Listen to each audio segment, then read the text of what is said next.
Good afternoon, colleagues. We are now into what is usually called the graveyard shift. After lunch, it's a Saturday afternoon. People want to go watch sport. They want to go have their afternoon snooze. Some shisanyama. Hope you're contributing to the economy of South Africa with your dollars there. But nonetheless, people, we will now move into the last session. Honorable Victor Schlatwayo, from the Chairperson for International Relations, should have moderated this session, but he had to go back to Swaziland, so he asked me to chair the session. So we have 3 presentations. What I'm going to do is allow a maximum of 20 minutes for each presentation, but if it can be done in 15, that would be great. We're going to take all 3 presentations and then allow for questions after that, questions and comments before we wrap up. So without further ado, I'm going to call on Dr. Ololade Shaylin. She's the program manager, affectionately known as Lolly. She is the program manager for the freedom of expression and access to information at the Center for Human Rights. And she's going to share with us draft guidelines on access to information and elections, mainstreaming access to information in the electoral process in Africa. So, Madam, without further ado, I will hand over to you. Thank you very much, Chair. Good afternoon, honorable members of the Pan-African Parliament. So my task today really is to introduce the honorable members to the draft guidelines on access to information and elections, and just to show or highlight how access to information can be mainstreamed into electoral processes in Africa.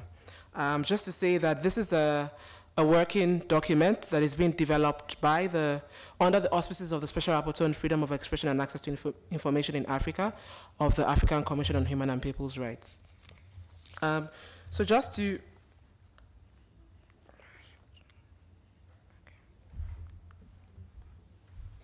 Are we stuck?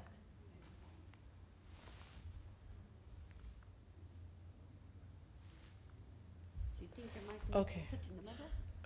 It's fine. It's working. Let's just let it in. Okay, just to give a brief outline. So I'm going to be giving a very brief introduction about really what is the importance of elections and access to information, and then looking at the process that has gone so far in terms of developing the guidelines, and then I'll delve in quite some detail into the content of the guidelines, and then I'll conclude.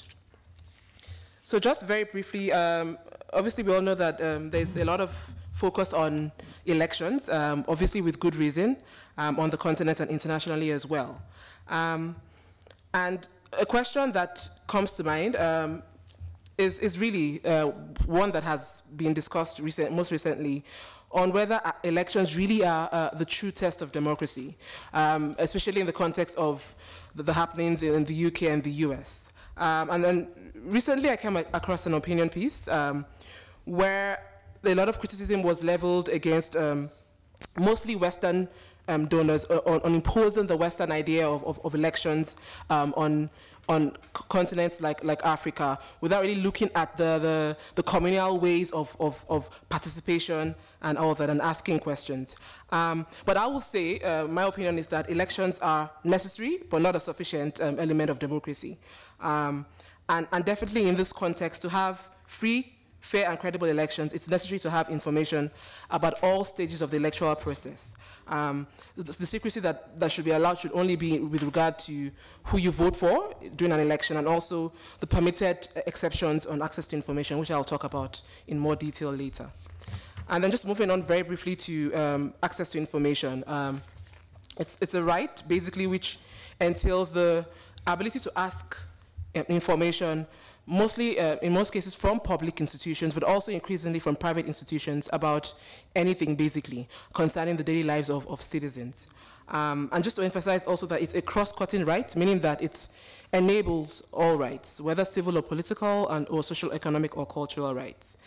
And to add that it has its roots in freedom of expression, but it's now recognized internationally as a right in and of itself.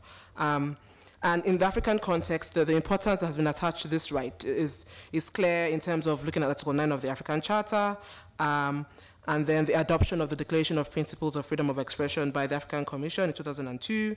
And also, another indication of the importance of the right on the continent is the expansion of the mandate of the Special Rapporteur in 2007 to include not only freedom of expression, but then to add access to information to it. And finally, in 2013, again, under the auspices of the Special Rapporteur, a model law on access to information was adopted. And just to highlight that the model law is not a binding document, it really just sets out the minimum standards that states should comply with in terms of developing access to information laws or reviewing existing access to information laws. And then looking at the process so far in terms of these particular guidelines we're looking at. So it all originated with a resolution adopted by the African Commission in 2015 in August.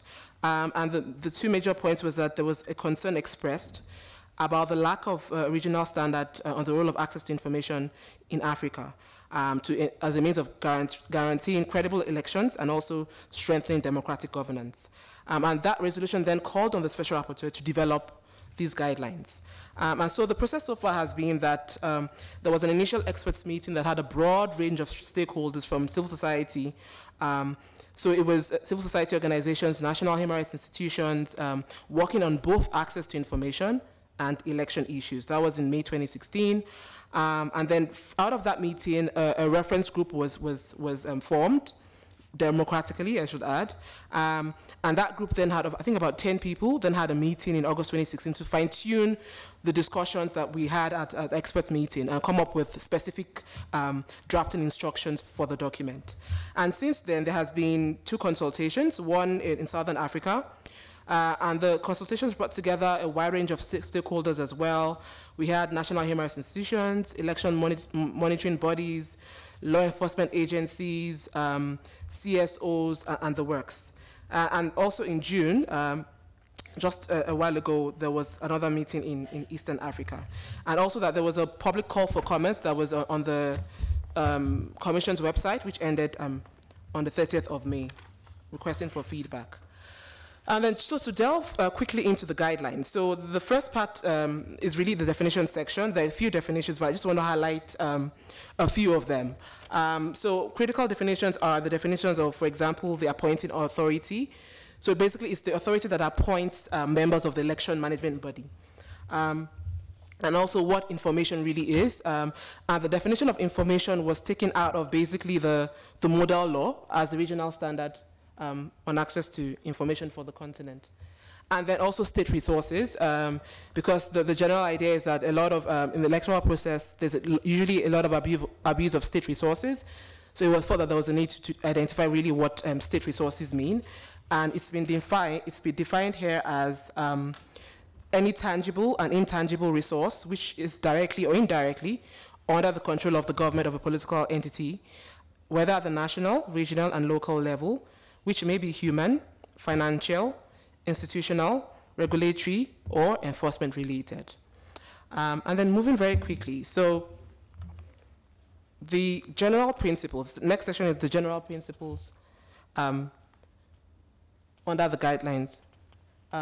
So in looking at the general principles, what the guidelines try to do is to focus on key stakeholders in the electoral process, right? And the ones we identified, not that there are not other ones, but we felt these were the most important ones, are the appointing authority, which will vary from country to country, and also looking at election management bodies, which are the main role players, political parties, election observers and monitors, law enforcement agencies, the media, and civil society. So we then have specific sections dealing with each of these stakeholders in the guidelines. In terms of the appointing authorities, the rationale here is to ensure that there's full disclosure of the appointment process of election management bodies in a way that ensures the process is open and the EMB is actually independent. And so the provisions that have been put in place include that the process for election of EMBs, members of EMBs, must be stipulated by law, must be transparent, and must involve public participation. And then just to highlight briefly that the whole idea of the guidelines is to look at the kind of information that must be proactively disclosed. So that's information that all the stakeholders must disclose without the need of anybody having to ask them for this information. So with regard to appointing authorities, they are meant to proactively disclose the criteria of appointment of members of the EMBs, including issues like gender balance, their qualifications and their experience, also their remuneration and conditions of service, as well as the procedure for termination of service, just to ensure that they are very, very independent. Then the next group of stakeholders are the election management bodies. The rationale here really is to, because EMBs basically oversee the entire electoral process, to ensure that the information about their operational procedures and their independence and the conduct of elections are free, fair, and credible. And just to have an overview of some of the provisions that we have in terms of proactive disclosure is, so the process for accessing information about its processes, its operations, and its membership. There's also requirement to disclose proactively information about the pre-election phase, so things like the electoral calendar, the delimitation of boundaries, the voter registration process, the voters' roll, and all this. These are kinds of information that must be disclosed without anybody having to ask them, directly for this information. And in the election period, information like the location of polling stations should be readily available.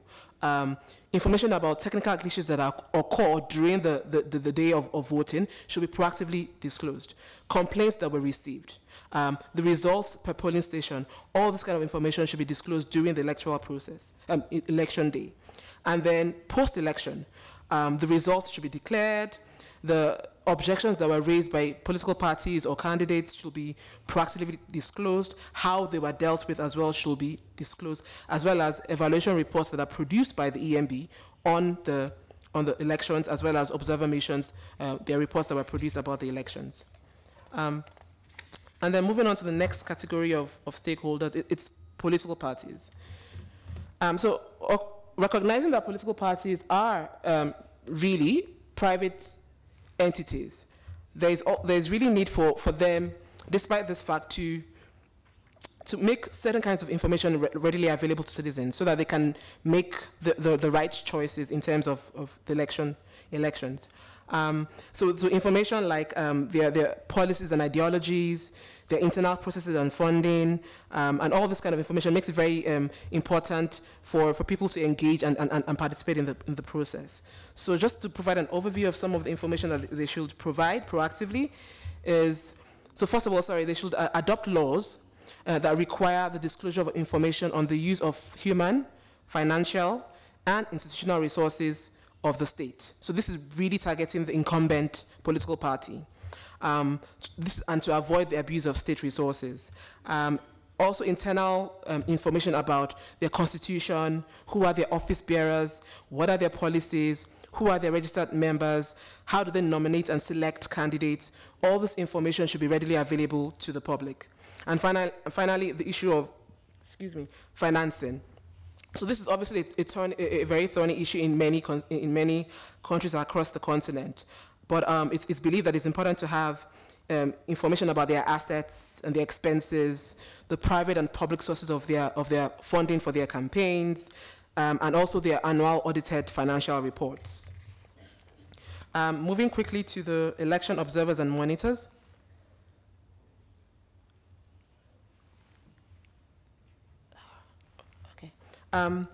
So the rationale here is to really build confidence. The monitors and observers are important in building confidence in the electoral process and providing their opinion about how fair and balanced the entire process is.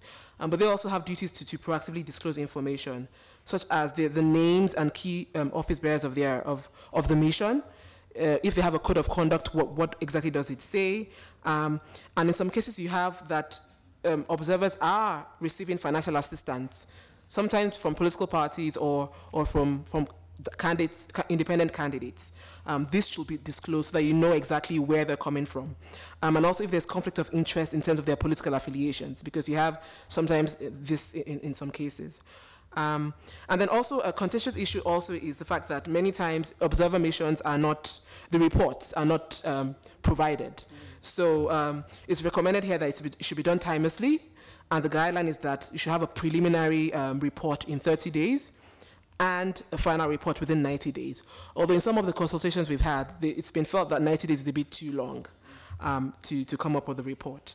And finally, we have a lot of organizations who get involved in parallel voter tabulation of elections. The idea is to also have them disclose their sources of funding, so you are sure of where their loyalties lie, so to speak.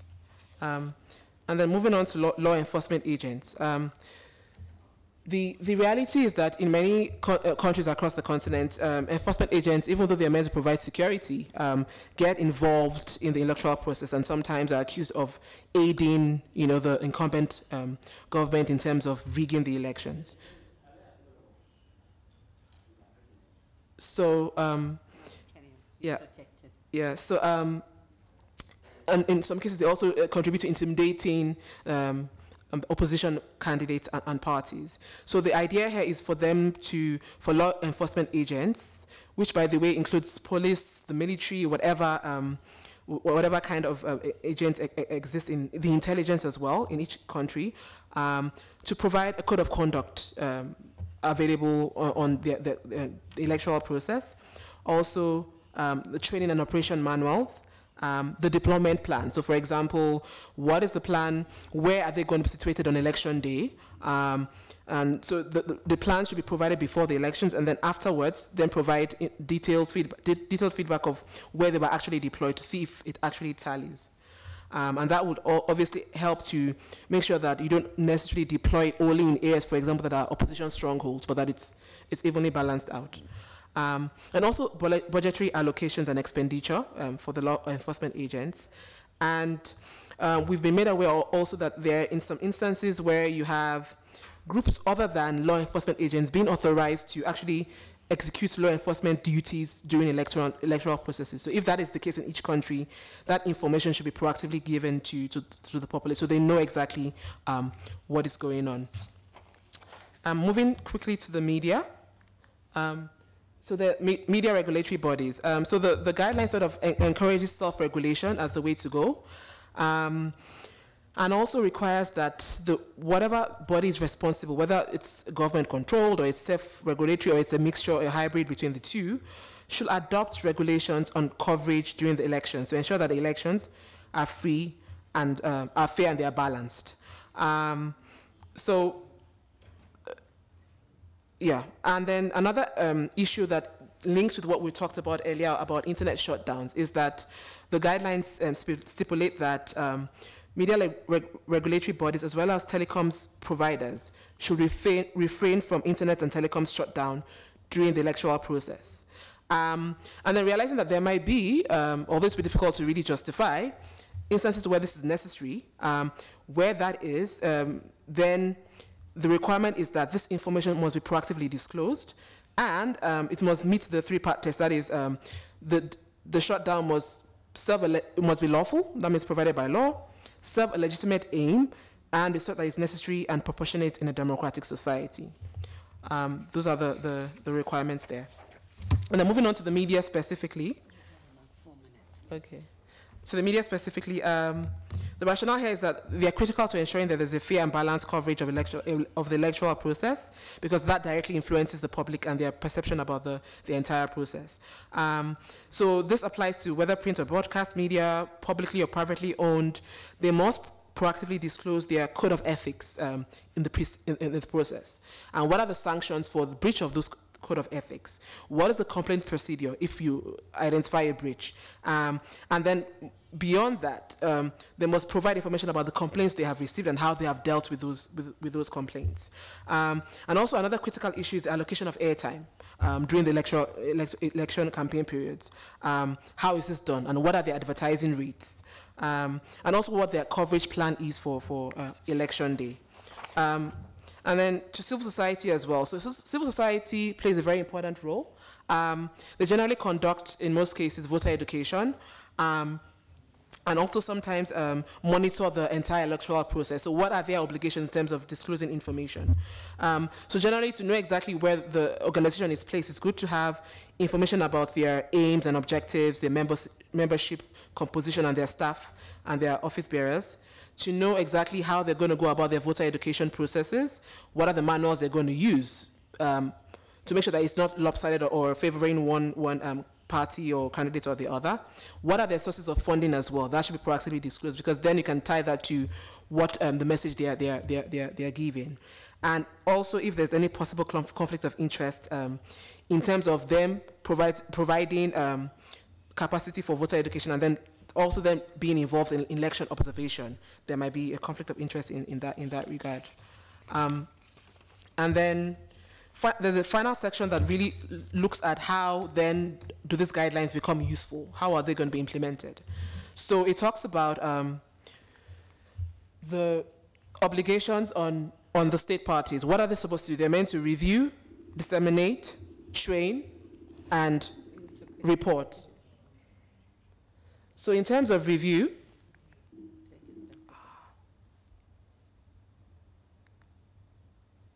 sorry, I think there's something in there. It's fine. In terms of review, so they're meant to basically look at the existing laws and policies and look at where the gaps are and see how they can then give effect to the guidelines. This is in accordance with Article 1 of the African Charter that says that states are required to take the appropriate legislative and administrative measures to give effect to the rights contained in the Charter.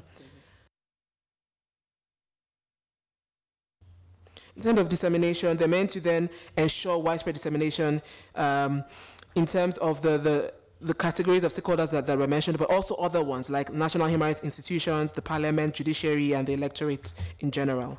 And then training, so states to ensure that there's training about the content of the guidelines. And finally, in terms of reporting, it's expected that in terms of the state reporting procedure of the African Commission, which is provided by Article 62 of the African Charter, when states then submit their reports on their measures, which happens every 2 years, they must include in their reports steps they have taken to give effect to the provisions of the guidelines and how that has helped to shape transparency in the electoral process in each country. So just to say that although I'm going to jump. Okay. Oh, just to say in conclusion that so definitely it's important to have access to information for elections to be free, fair, and credible. But the idea of these guidelines is not to address all the issues that have to do with transparency in the electoral process, because that's quite impossible.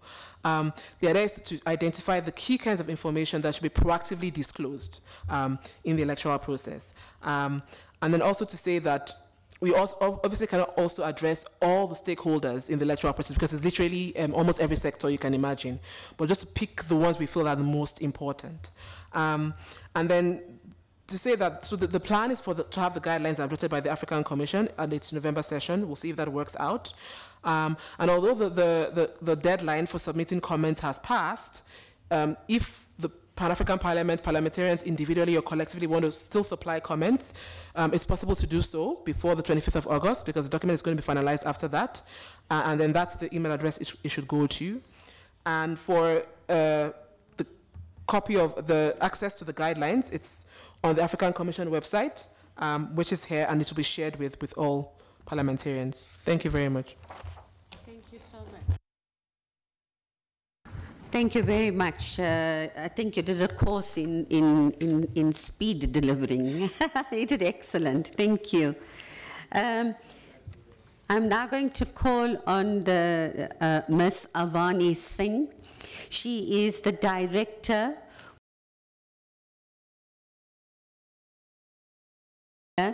and she's going to talk on the international and regional framework on human rights and the internet. Over to you, ma'am.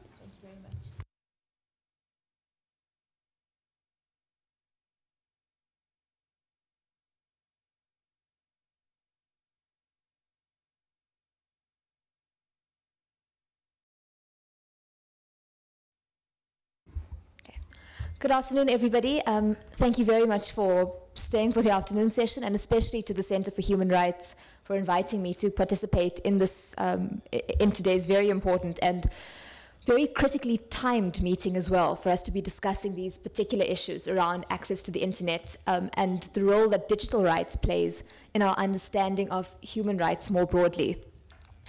I do have a presentation which I think will be put up shortly, but I'm just going to start with the presentation so long, and hopefully that will be circulated to you down the line so that you've got the text as well of some of the relevant instruments. Okay, great. So as the chair mentioned, my name is Arvani Singh. I'm an attorney based in South Africa and have recently, with a colleague, started a new consultancy called Applied Law and Technology, in which we're looking specifically at the intersection of information rights and technology, and trying to navigate what that intersection looks like when we're in terms of research, training, and especially in terms of development of policy. And this really comes out of an understanding that while freedom of expression and access to information, whether it's online or offline, are critically important rights in themselves, the enabling effect that these rights have on the enjoyment of a range of other rights, which we've touched on during the course of today, be it political rights, be it assembly, be it socioeconomic rights, cannot be gainsaid and really deserves significant and concerted attention at this point, in order for every person to be able to realize their full potential and enjoy the full ambit of the rights which they're afforded under international law. So as we've already discussed to some extent today, there is this increasing recognition at the different regional and international levels that access to the internet is fundamental or central to the realization of human rights more broadly, and key to questions of openness, accountability, transparency, and really at the heart of democracy. It's been described by the former UN Special Rapporteur as being one of the most important tools of the 21st century. And many experts, civil society organizations, rapporteurs, and mechanisms within these regional and international human rights bodies urging states to treat it with the priority, that access to the internet with the priority that it deserves, be it through policy measures, but also, even more importantly, then through the implementation of those policies.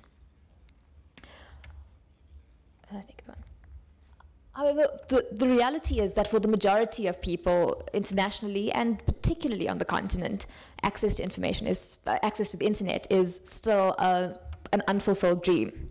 At the end of last year, we found the balance just tipped in favor of more than 50% of the world's population now having some form of access to the internet, predominantly, or the quickest growing part of that being through mobile internet. But still, as you can see from the diagram, in Africa, we still see approximately 70% of the African population without access to the internet.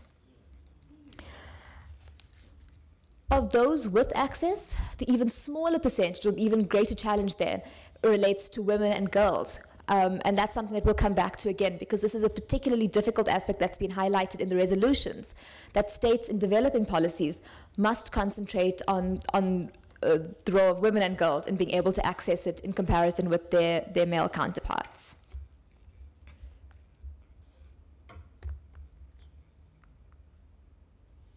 Okay.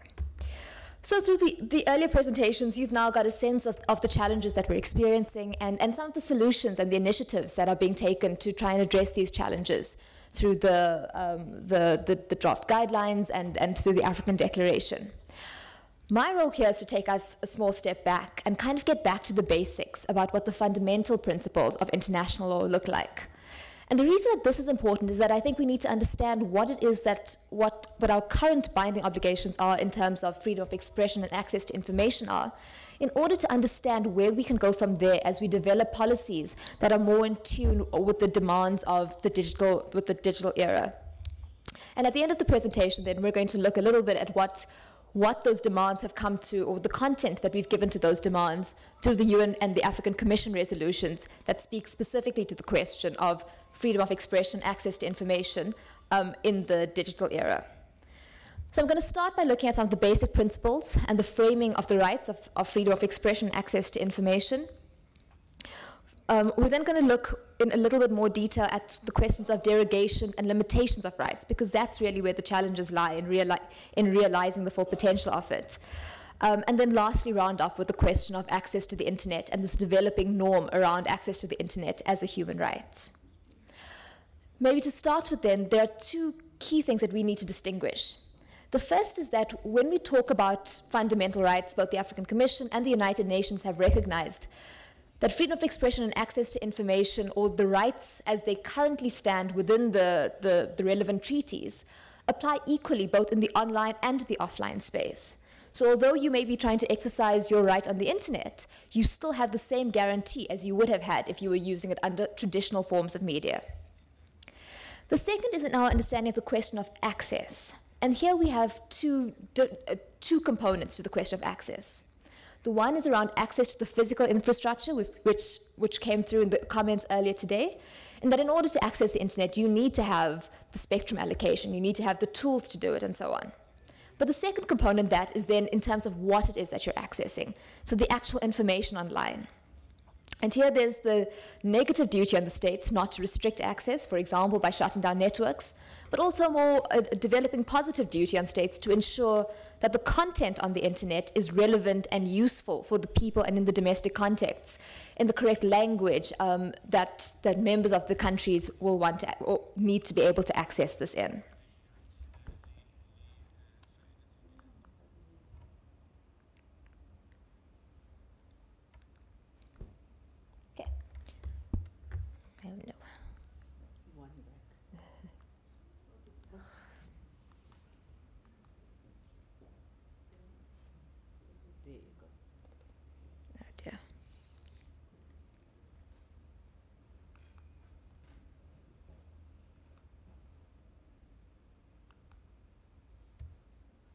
So just to start with then, I think it's important just to remind ourselves of what it is that states have a duty to provide. And this is particularly important for us to keep in mind, because at the end of this, when we look at what it is that the resolutions are calling on states to do, it comes directly back to these two, the positive and the negative duties on states. So states have the duty to respect and protect rights, but also the duty to promote and fulfill. And that's a positive obligation to give real content to the rights and to take proactive measures to realize questions of access to the internet. And in realizing these duties, as we're going to now look at now, we first need to understand what the content of the rights are and how these differ amongst different treaties and different international law instruments. Just as a question of framing, it's relevant to distinguish again between the binding and non-binding sources of law. So treaties, for example, as we all know, are binding sources of law, but the resolutions that we will discuss later, whilst not binding, are also still relevant in our understanding of what the right is and how the developing sources of law, or how these developing norms under international law take shape. Very importantly, and as we will come to in more detail, rights are not absolute. As we know, there are competing interests that you as lawmakers, that states, as individuals as well, all have to take into account and try to balance. And this is really, this is probably one of the most complex issues under international law that we're still grappling with, particularly in the context of the enjoyment of freedom of speech online. And lastly, as far as the basic principles go, that where there is a violation of rights, there must be remedies for these rights, for these violations. I don't want to go into any more details because we've already discussed the importance of freedom of expression. But maybe just remind ourselves that this has on a number of occasions been described as being one of the core values of a democratic society and deserving of the utmost protection. And that's really something that needs to be entrenched in any kind of policies that are developed or laws that are developed around protection of freedom of speech online. So the Article 19 of the Universal Declaration of Human Rights is, or the Universal Declaration of Universal Rights more generally, is considered as being one of the early starting points to our development of international human rights law. And although it's not binding, we find a lot of our origins from this treaty. And building on the UDHR, we find Article 19 of the International Covenant on Civil and Political Rights. And here there are three key features of the right to freedom of expression and access to information, which is combined now into both under the ambit of Article 19. The first is that there is a right to seek, receive, and impart information of all kinds. The second is that this right applies regardless of frontiers, which means that although it doesn't specifically mention the internet as such, it has been drafted in a way that is technologically neutral and provides us with a basis to establish that rights apply equally, both online and offline. And the third key component of it is that it applies to any media of your choice.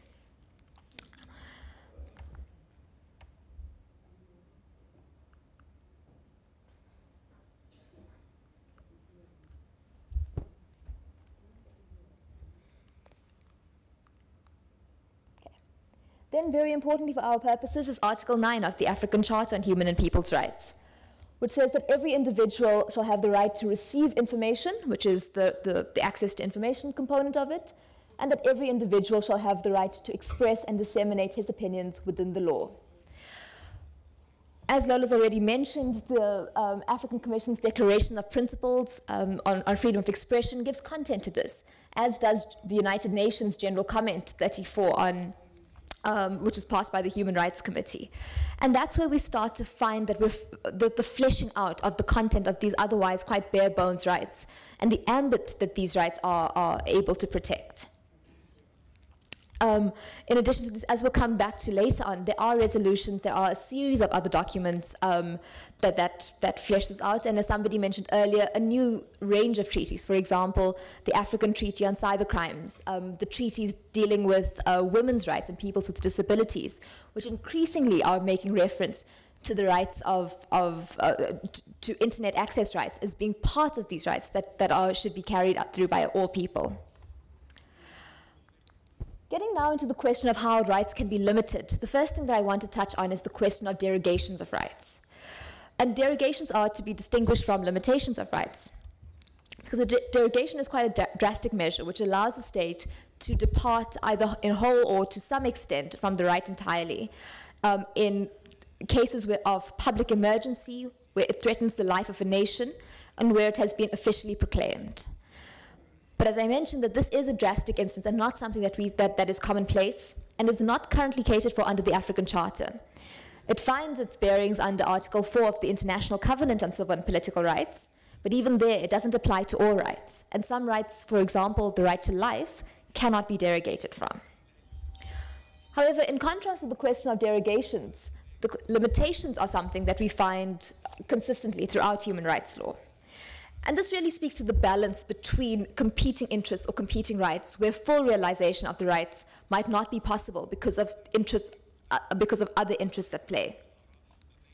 Some clauses, for example, the freedom of speech clause under the International Covenant, contain internal limitations, which means that there are aspects to the right that aren't protected under international human rights law, and I'll touch on that in the next slide as well. But what we find in most treaties is a general limitations clause that tells us how it is that we assess this balance. So where we have these competing interests, the considerations that we need to take into account to make sure that we are able to give effect to all rights to the fullest extent possible within the ambit of the law. The limitations clauses are not uniformly framed, and this table kind of tries to give you a sense of the different considerations that come into play. What is routine across the limitations analysis is that all of them must be prescribed by law. So that's essential. There has to be a legal basis for the limitation that's coming into play. In terms of the questions of information rights, one of the grounds on which rights are most commonly sought to be limited is on the basis of national security. And this is an incredibly difficult scenario for most human rights advocates because of this quite nebulous concept of what national security actually means, and the difficulties that we have in trying to validate or verify that because of classified or secret information. Of course, states must be in a position to protect their national security rights, but this needs to be very carefully balanced in a way that doesn't infringe on the enjoyment of the other rights in question.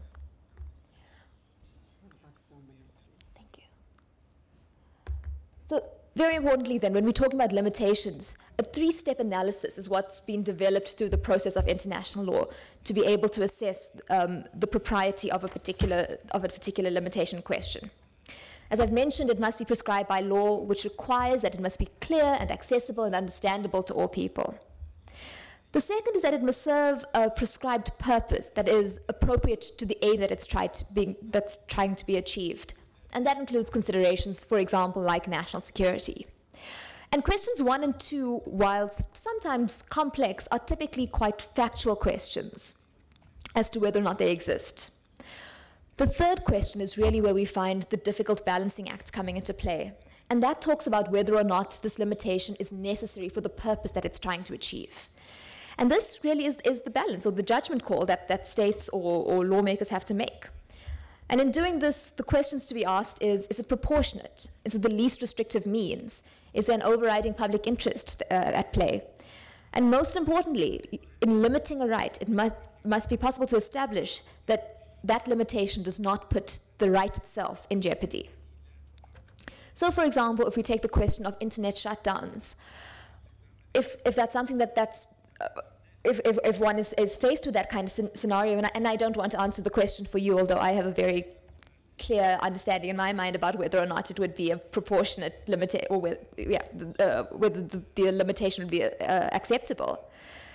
You can see how this three-part test could be applied to it, establishing whether there is a law that permits the shutdown to take place, what the purpose trying to be achieved by the shutdown will be, and then most importantly, is that shutdown necessary for the purpose that's trying to be achieved? Are there less restrictive measures that could be put in place? Is there a public interest that would argue against that shutdown, for instance? And as we know, the United Nations, for example, has unequivocally condemned internet shutdowns as being a disproportionate measure. I mentioned to you when I started that there are some parts of freedom of speech that aren't protected by the right, and here we find what we consider prohibited speech. For example, advocacy for war or incitement to hatred. And here it's not even necessary to go into the balancing act in trying to understand the restrictions on it, because here the ambit of freedom of speech protection doesn't extend. So the last thing that I wanted to touch on is this idea that this developing norm of a right of access to the internet. And within this developing norm, there are two categories of persons that have an even more immediately realizable right of access to the internet. And that relates to persons with disabilities, coming through the treaties around disabilities, as well as the UN resolution, as well as women and girls, which comes through the UN resolution, as well as the African Commission resolution. There's reiteration here that rights apply equally both online and offline. And as came out in the earlier discussion, the question of access to the internet raises particularly interesting questions as a civil and political right about how we also realize it in a socio-economic context. Because, of course, access to infrastructure, for example, is something that has resource considerations that apply to it equally.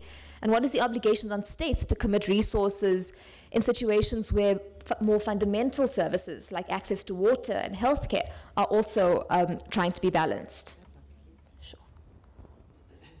So the last thing that I want to point you to then is the two resolutions that have come through the United Nations and the African Commission. The question of trying to regulate access to the internet and then the internet more generally is something that states across the world are grappling with. And it is a fundamentally complex problem.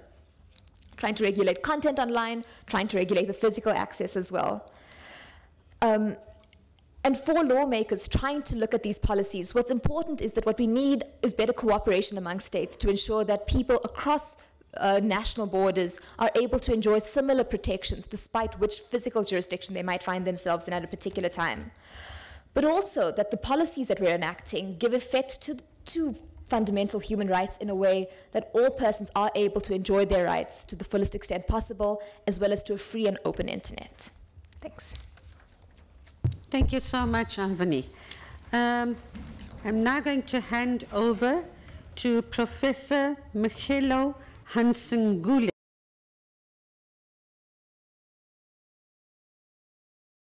at the Center for Human Rights, and his topic is Advancing Access to Information in Digital Africa, the Role of National and Regional Parliaments. Over to you, sir.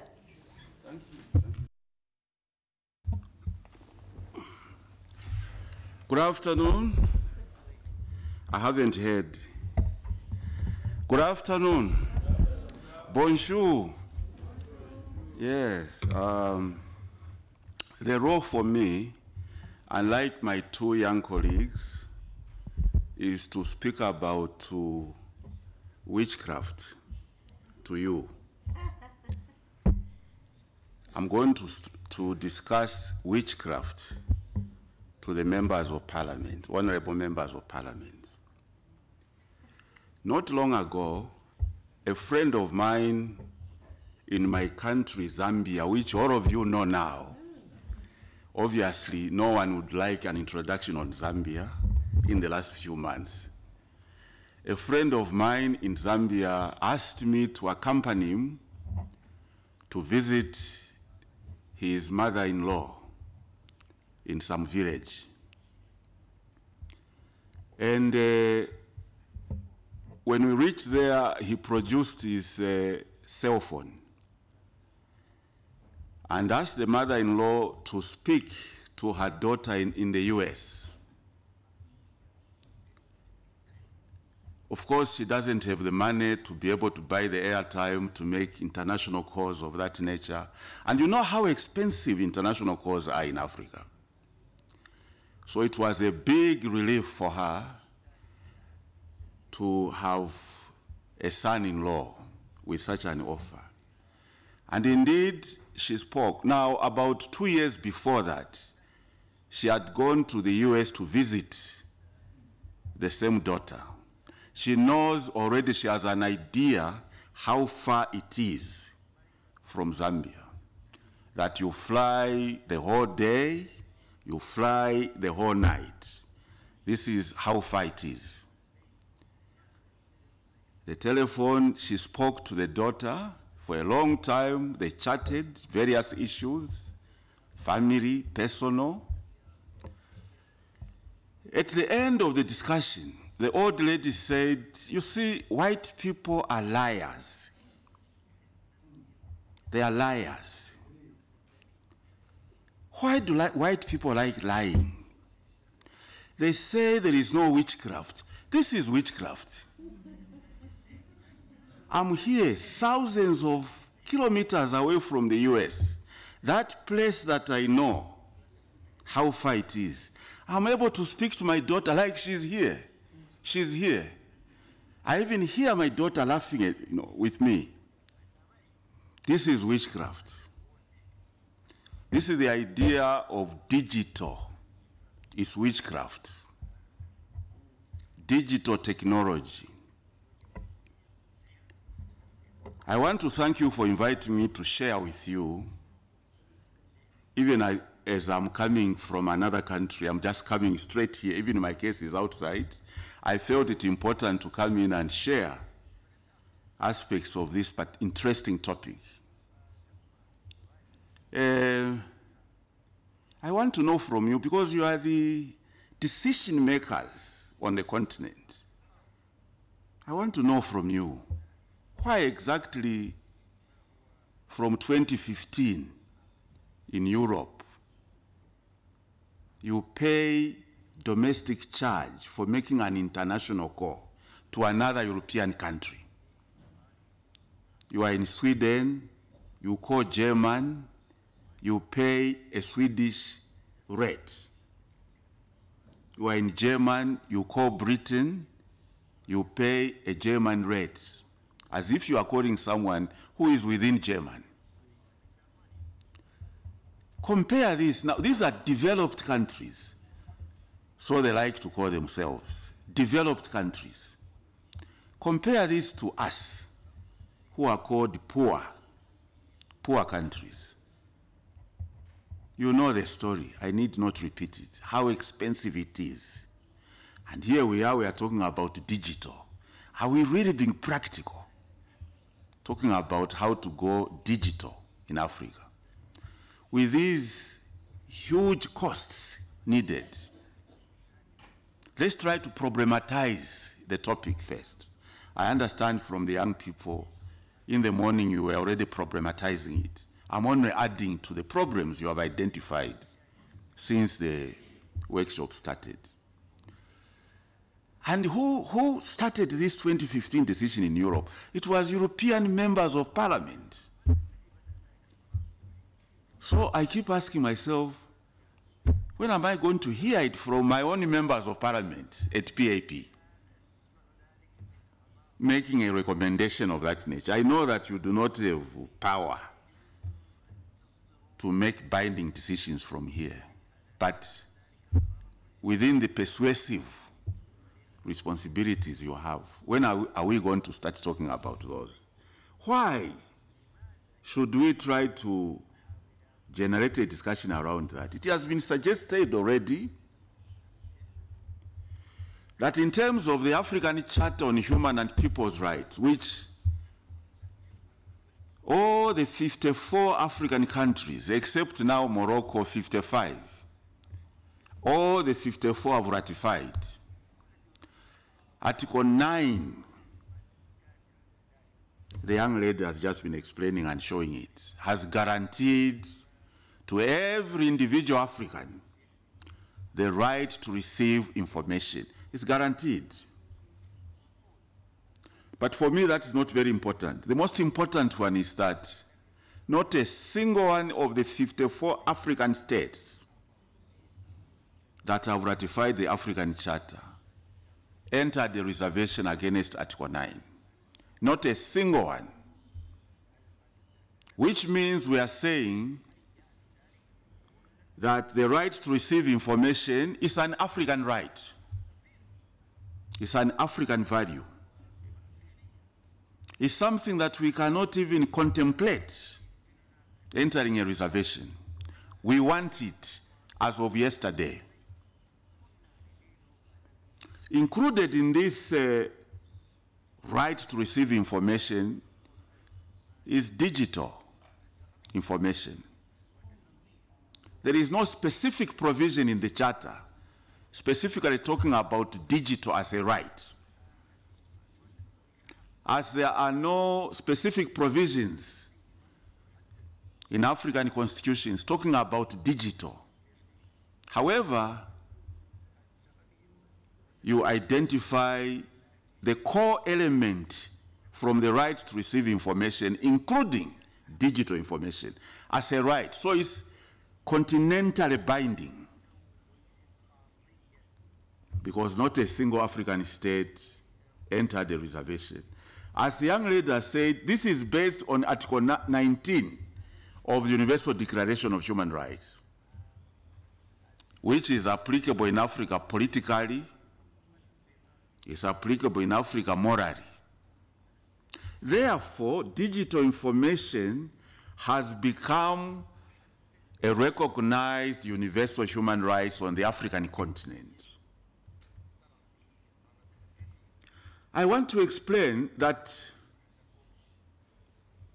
we need the right to access information because it's an integral part of our humanity.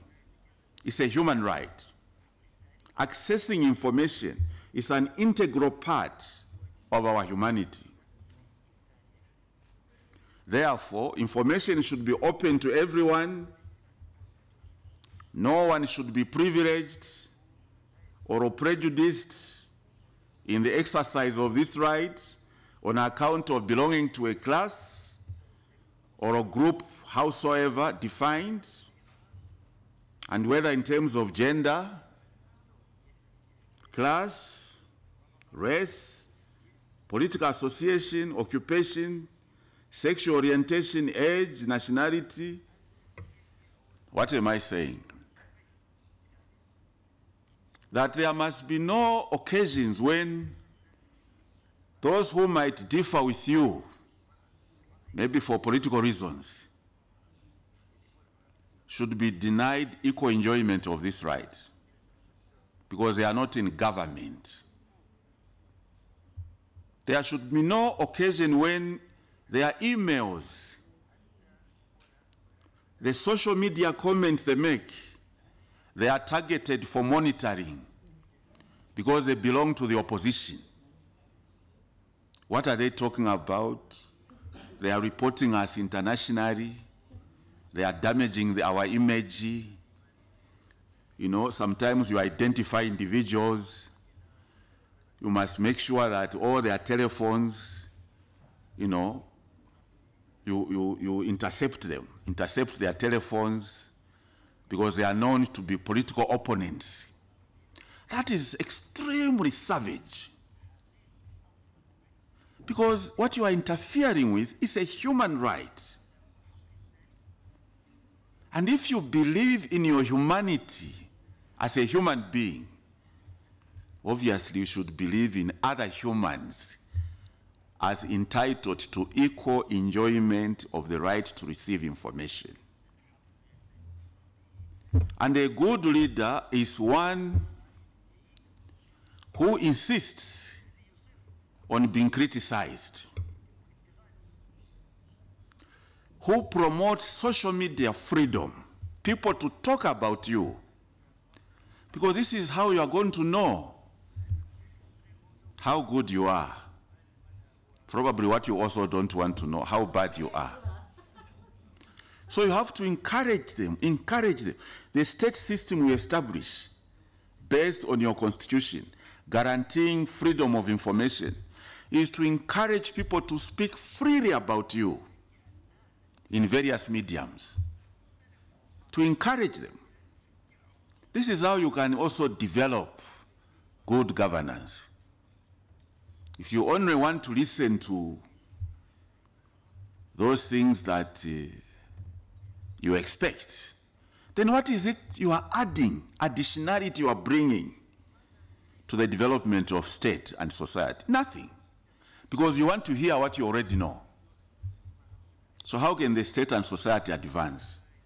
So not to target certain individuals, to intercept and interfere the flow of information against them. It should be on the basis of non-discrimination. Access to information is an integral part or a key element of the fundamental human rights of freedom of expression, essential for the recognition and achievement of every person's civil, political, and socio-economic rights. This is what we call indivisibility of human rights. So the right to information is not an isolated right. It's indivisible, interdependent, interrelated. You have to have information as to how to grow crops, when to grow crops, what kind of chemicals to apply. You can see the intersection between food-related right and information. This is not an isolated right. It's a right which is integrated. It's holistic. It has to be interpreted in the light of other rights. It is also connected to democracy and good governance. People must know how they are governed. Who is governing them? They must know. And they can only know if there is digital freedom. Today, it's difficult to operate campaigns in politics as used to be the case, let's say 50 years ago. Even before you finish making your speech, your children are reading through social media what you have said, and they are commenting also. And you don't know, even your children are also attacking you because they can write wrong names deliberately. This old man is useless. You can see he doesn't think. It's actually your son writing. He has put a name Green. This is the new world. We have to embrace it. It's not possible to develop in the modern era without embracing modern values of governance and development. So freedom of expression is also interrelated to good governance. Due to exponential internet penetration rate in our societies, information has largely become digital. We have moved. Even old people like me, You can see I'm operating it. We are learning, because we have to learn. The societies have resorted to digitizing the way of life. The entire way of life is digitized. Almost all aspects, even government offices, have been digitized. The level at which electronic commerce services are used by the consumers is exponentially rising in Africa and the rest of the world. You can talk of money transfer, cell phone banking, payment of bills, even primary international trade payments modes, such as letters of credit, have all been digitized. I show a table below just to see internet penetration in Africa. And it's a very sad story for me because my country is not there. So Nigeria, you can see in 2013, the penetration rate was up to 29% and sharply rose to 52% in 2016. Egypt, 26%, now 36.6%. Kenya, 26%, now 68.4%. The young lady has explained already that we still have problems in Africa because people do not have access to internet. These are just examples of some of the excellent cases.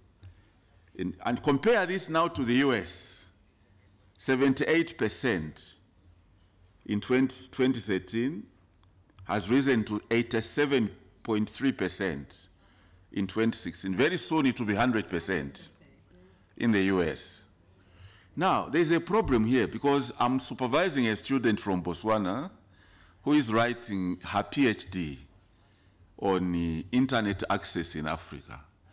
And when she gave me this table, I quickly changed it and said, can you also include Zambia? Because someone in Zambia misled me that Zambia has actually done much better on internet penetration. And she quickly brought the figures, statistics, to show me that I was completely ignorant. Because Zambia's rate is only 2%. So compare 2% in 2016, compared to these figures, 52%, 36%, 68%. Kenya is rising. This is where they developed this technology of sending money by telephone. Unfortunately, the Americans wouldn't allow them, so they have bought the technology. They have taken it to America. It's no longer Kenyan. So, we have now digitized almost everything, surprisingly, except the judiciary in Africa. They still do not accept evidence by email. They still want you to go and write, put a stamp in the old way. But the majority, most of societies are moving towards internet. E-commerce model laws have been introduced in the continent. This is yours. At international level, continental and regional,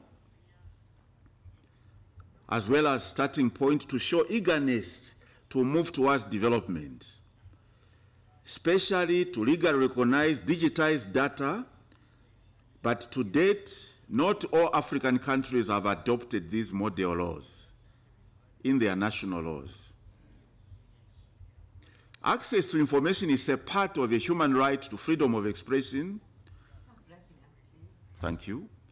While it could also be said to be well recognized on the continent as a whole, by excluding the digital part of the information from this umbrella, it will be unconstitutional, constitutionally limiting this fundamental right to start excluding. Though access to digital information is not explicitly guaranteed in African constitutions, it's nevertheless one of the core elements of freedom of information. I've already explained this. Although we have not yet fully digitized we have not yet fully digitized election regimes.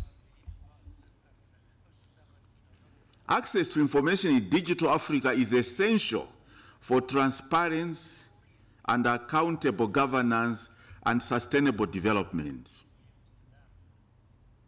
The right to have access to digital information is a prerequisite for public involvement in formulating social policies and in the decision-making processes of governance in the recent times. It's not possible to expect people to take part in decision-making processes and development without freeing information.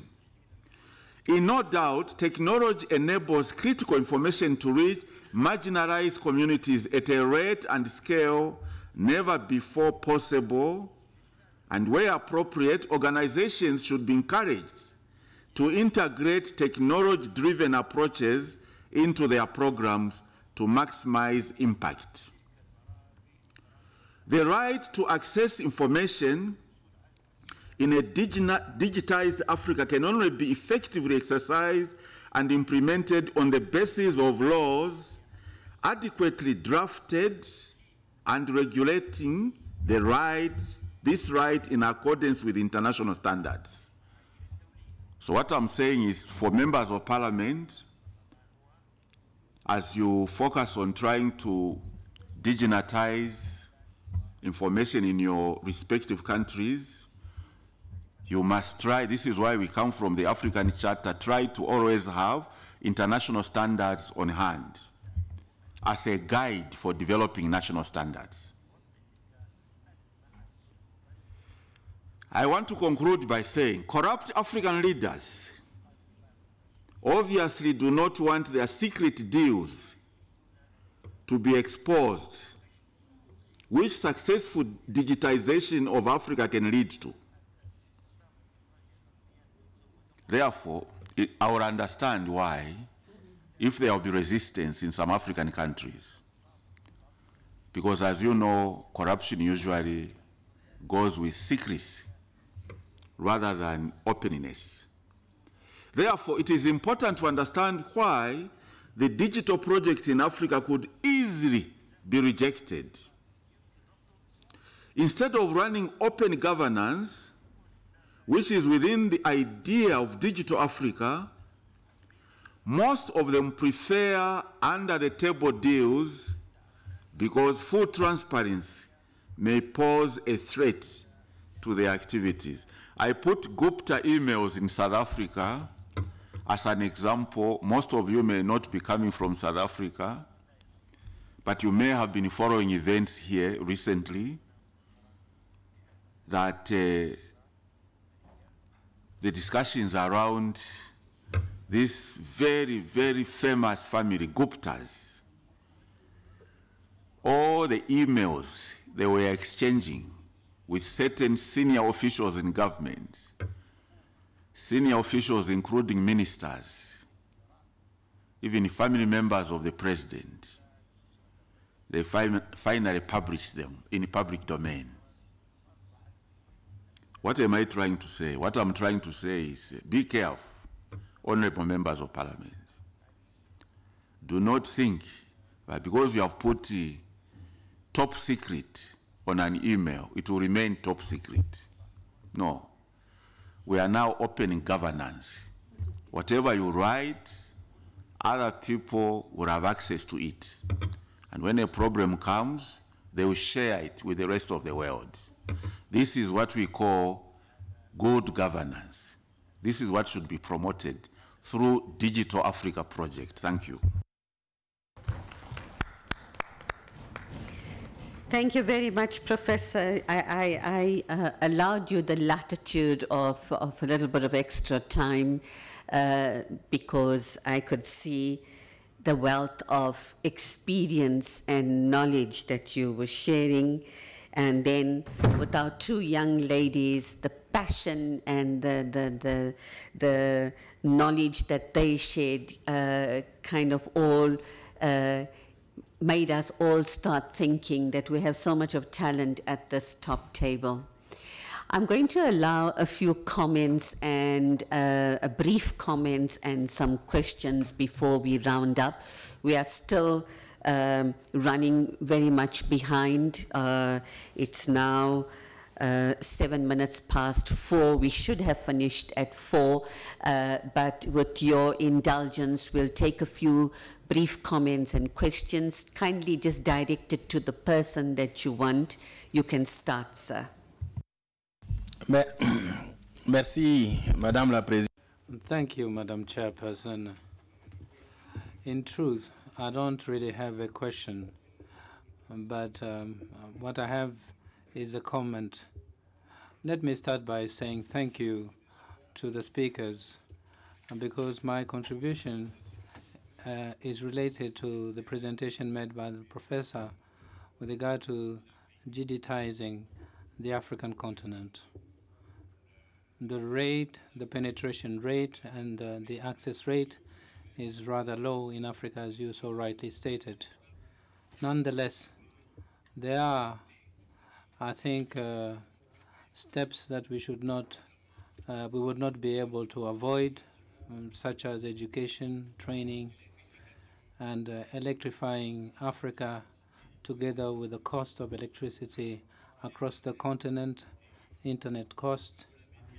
And when you concluded, you say the importance to understand cybersecurity, because my take is that we shouldn't put the cart before the horse, because there are several steps to be gone through before we embrace digitization fully across Africa. Thank you, Madam Chairperson.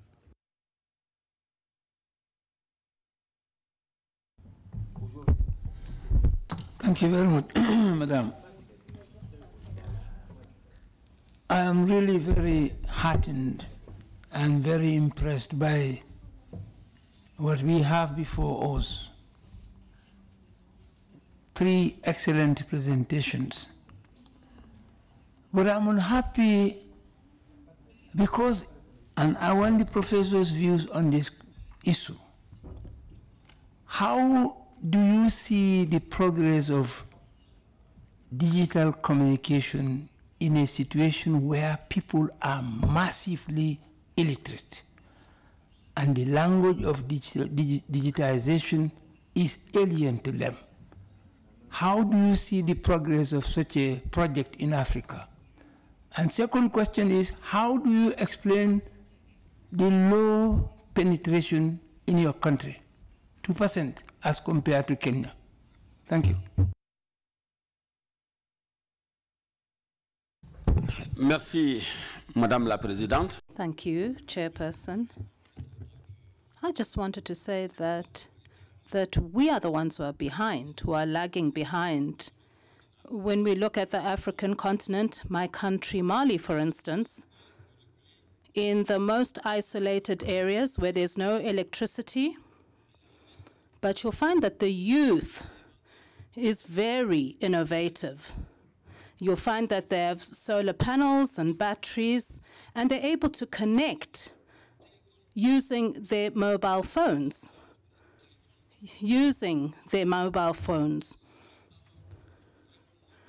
And if us as adults, if we as adults do not follow along and also jump on the train, it means that we're going to be left behind because the youth have already moved forward. Today, what I'm afraid of in particular is the poor perception and the poor use that youth is making of ICTs. But the African continent is moving forward at this time. Thank you. Thank you, Madam Chair. And I think let me also join the colleagues who have commended our presenters for the excellent presentations that have been made. I'm delighted to meet my colleague, Professor Nsongule, whom I haven't seen for a long, long time. But I've been reading a lot about his publications. Clearly, from morning to this afternoon, we have been confronted with the challenge of digital technology on the African continent. The penetration rate of 70% is extremely low, and of course, disastrous for countries like mine, with 2% penetration rate of the internet. That's where we are. And one of the contributing factors is, of course, what we have been discussing, the challenge of access to access. And the challenge of access to digital technology has to do with the level of where we are on the continent in terms of developing the infrastructure backbone for digital technology to advance. Many of our countries have very low optic fiber connectivity as infrastructure, for example. Yes, some of our countries, like those on the East Coast and even the West Coast and Southern coasts, they have access to undersea cables, which makes it easy for them to advance because of that, infrastructure backbone. I would have loved to hear how well we are doing on the continent in terms of developing the infrastructure backbone for digital technology. How well have we advanced? And what efforts are being done or being made, say, by AU to ensure that African countries unite to develop the optic fiber or to develop the infrastructure backbone for digital technology.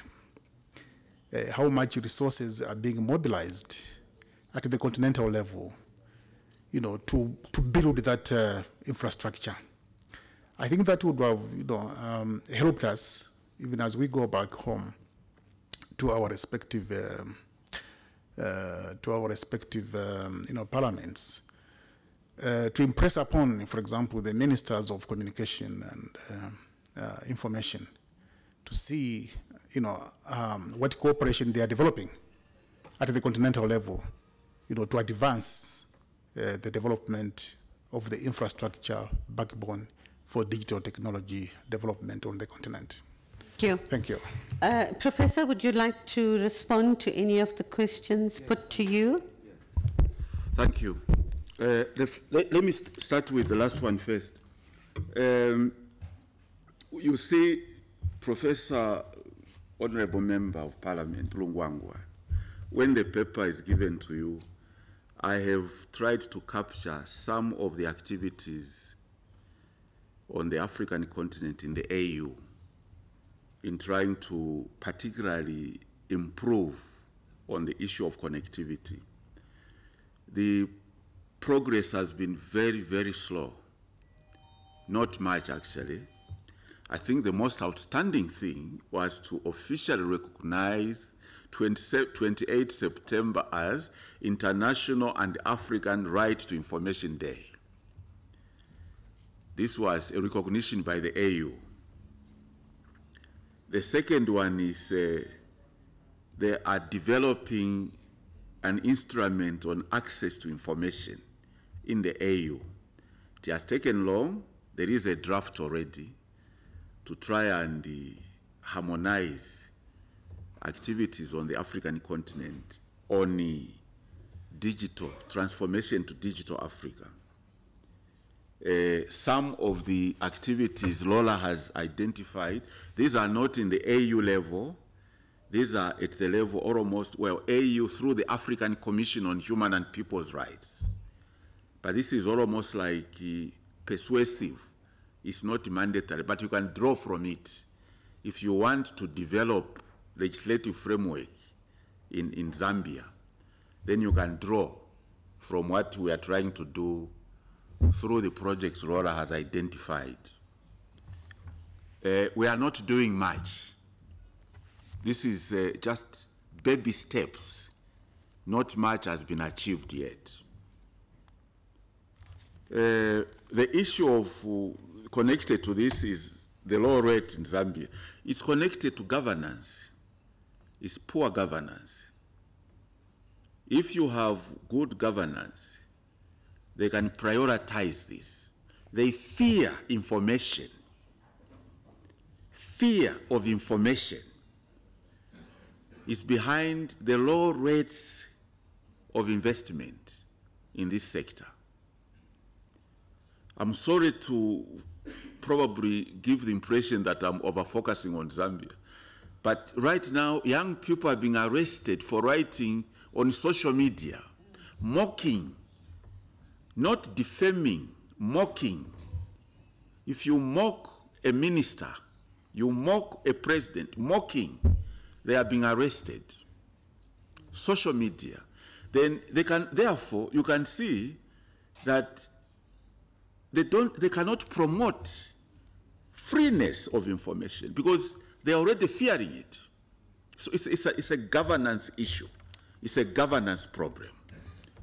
If you came to South Africa, for instance, where they are really trying, we are not saying there is governance in South Africa. No, they are trying. The Constitution of South Africa is the only one on the African continent which does not provide for immunity of head of state. The only one. So to create that freedom, to speak freely, to challenge freely, to dissent freely, you should start developing and expanding the horizons for democracy. This is an issue of governance.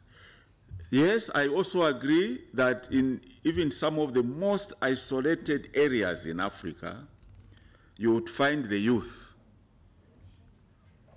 using internet, using social media, and also I agree about abusing social media, abusing internet.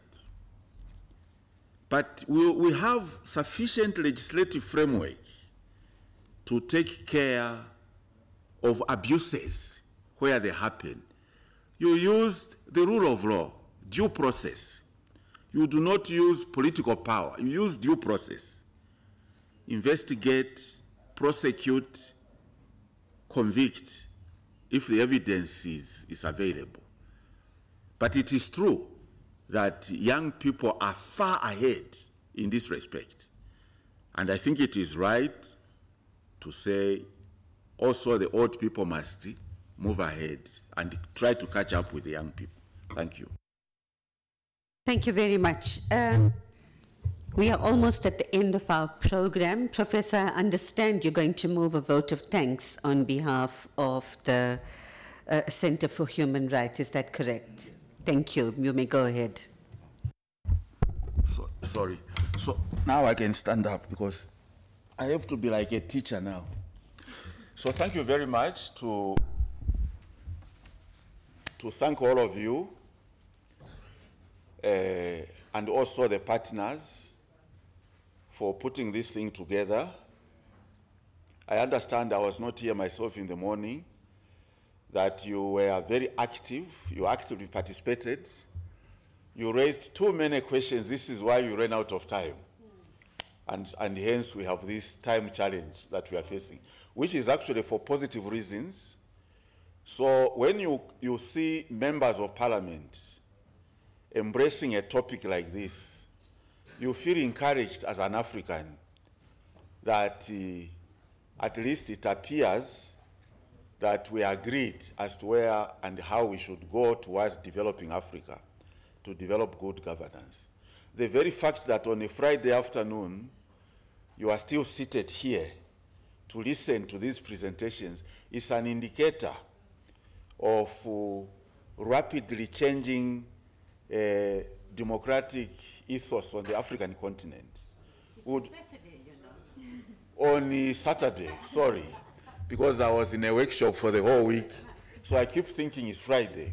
So we thank you most sincerely for coming and for participating, particularly also to thank the Pan-African Parliament Clement here, our former student, Clement, and others that participated in putting all this thing together, making it as successful as it has become. We thank you very much. Thank you indeed. Thank you, kind sir. Colleagues, on behalf of the President of the Pan-African Parliament, I would like to say thank you for participating and giving up your time to be here. I can assure you that I have learned a lot of concepts have been clarified and defined, and I am richer for it. I think you are too. I would like to thank all the presenters who came here, and if I put you under pressure time-wise, I apologize. As parliamentarians, we are used to speaking in the amount of time that's given to us, usually 3 minutes or 4 minutes, so we can do a quick job. But I know you've gone through a lot of time to do your presentation, researched it, and I thank you for that. The documentation has been forwarded to the Pan-African Parliament, and I think when you arrive here on Monday, you will be able to get the package. Before we leave, can you kindly come to the podium so we can take the photograph? We've been trying to take the group photograph the whole day. It hasn't worked out. So one last effort, if you can come to the podium just around here, and we can take the group photograph as a memory of this wonderful day of knowledge sharing. Thank you and have a good evening.